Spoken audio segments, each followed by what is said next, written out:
எனக்கும் சண்டையே வந்ததில்லை.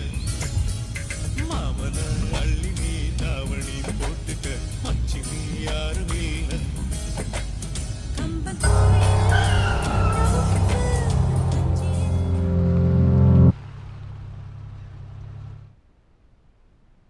എന്തേ നീ?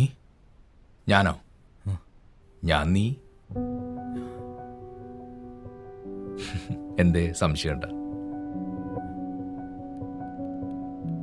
അല്ല, നീ ഇത്ര നേരം കേട്ടിരുന്ന പാട്ട് ഏതാ?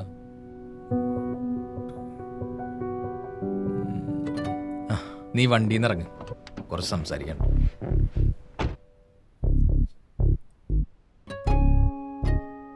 എനിക്ക് പോണം, സമയമില്ല. ഞാനില്ലാതെ നിനക്ക് പോവാൻ പറ്റില്ലടാ. ഇന്ന് പോര്. എന്തൊരു കഷ്ടാന്ന്. ഇൻസൈഡൊക്കെ ചെയ്തിട്ട് കൈയൊക്കെ മടക്കി വെച്ച് ഓരോ വങ്കൻ.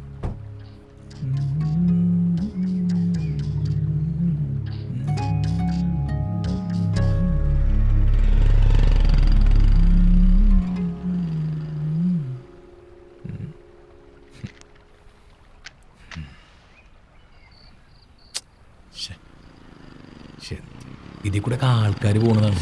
ഇതതിന് എനിക്ക് ആൾക്കാർ മേടിച്ചെന്നല്ല. വേണ വേണ്ട. ഓ, അടച്ചിട്ട മുറിയിലെ വലിക്കും മാഞ്ഞ്. എന്താ പറയാണ്ടെന്ന് പറഞ്ഞു? എന്താ നിന്റെ പ്രശ്നം? എന്ത് പ്രശ്നം? എനിക്ക് പ്രശ്നമൊന്നുമില്ല. നീ ഓക്കെയാണോ? ഞാൻ ഓക്കെയാണ്. എന്തോ okay. You are A loser. നിനക്കത് മനസ്സിലാവുന്നില്ലേ? പിന്നെ ഞാൻ എന്ത് ചെയ്യണം? കാലം കുറേ ഈ ഓട്ടം തുടങ്ങിയിട്ട് എവിടെ എത്തിപ്പെടാൻ പറ്റിയിട്ടില്ല. എത്തിപ്പിടിക്കാൻ പറ്റുന്ന ദൂരമൊക്കെ ഇപ്പൊ ഒരുപാട് അകലെയാ. ആർക്കൊക്കെ വേണ്ടി എന്തൊക്കെ ചെയ്തു. എന്നിട്ട് എന്ത് നേടി? ഒന്നും നേടിയില്ല അല്ലേ? ഇനിയെങ്കിലും അവനവന് വേണ്ടി ജീവിക്കാൻ നോക്ക്. അവനവൻ്റെ ഇഷ്ടങ്ങൾ അറിഞ്ഞ് ജീവിക്കാൻ നോക്ക്. പറയാൻ എളുപ്പമാണ്, ചെയ്യാനാ പാട്. എടുക്കുന്ന എഫേർട്ടിന് പോലും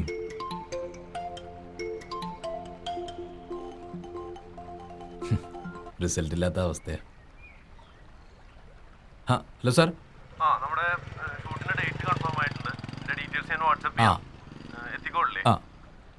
ഓക്കെ സാർ, ഓക്കെ, എത്തിക്കോളാം. ശരി ശരി സാർ. ചിരിച്ച ചിരിയുടെ അർത്ഥം എനിക്ക് മനസ്സിലായി. പക്ഷേ ഇതിപ്പോൾ എൻ്റെ അവസ്ഥയാണ്. ഈ അവസ്ഥയൊക്കെ നീ ഉണ്ടാക്കുന്നല്ലേ? പിന്നെ ഞാൻ എന്ത് ചെയ്യണമായിരുന്നു? എനിക്കിതിങ്ങനെ ചെയ്യാൻ താല്പര്യമില്ല എന്ന് പറയണമായിരുന്നു? പറ്റില്ല എന്ന് പറയണമായിരുന്നു? പറയണം. പറയേണ്ടത് പറയുന്നെ വേണ്ടേ?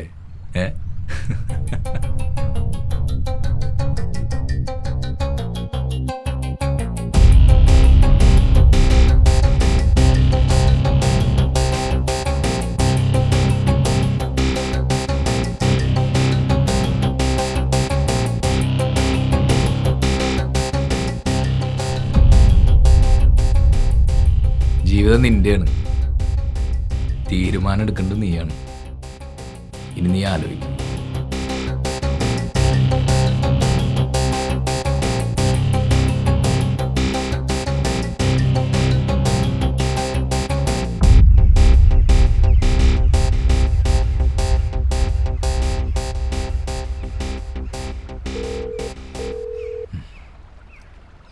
ഹലോ സാറേ. സാറേ, ഒരു കാര്യം പറയാൻ വേണ്ടി വിളിച്ചായിരുന്നു. നേരത്തെ പറഞ്ഞ റോളില്ലേ, അത് ഞാൻ അങ്ങനെ ചെയ്യുന്നില്ല സാറേ. ശരിയാണ്, ഞാൻ ഓക്കെ പറഞ്ഞായിരുന്നു. ഞാനത് ചെയ്താൽ കിട്ടുന്ന പൈസയെക്കുറിച്ച് ആലോചിച്ചിട്ട് അങ്ങനെ പറഞ്ഞതാ.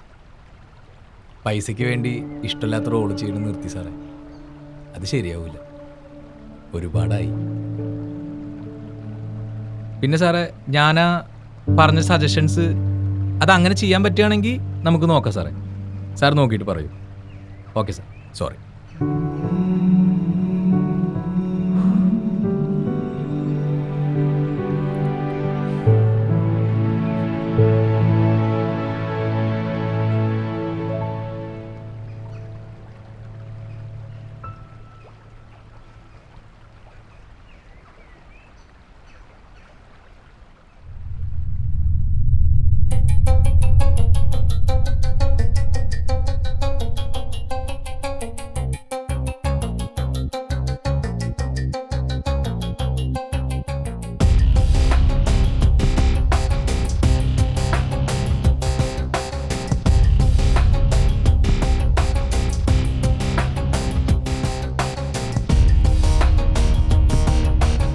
ഇതുപോലെ എത്രയോ മനുഷ്യരുണ്ട് നമുക്ക് ചുറ്റും.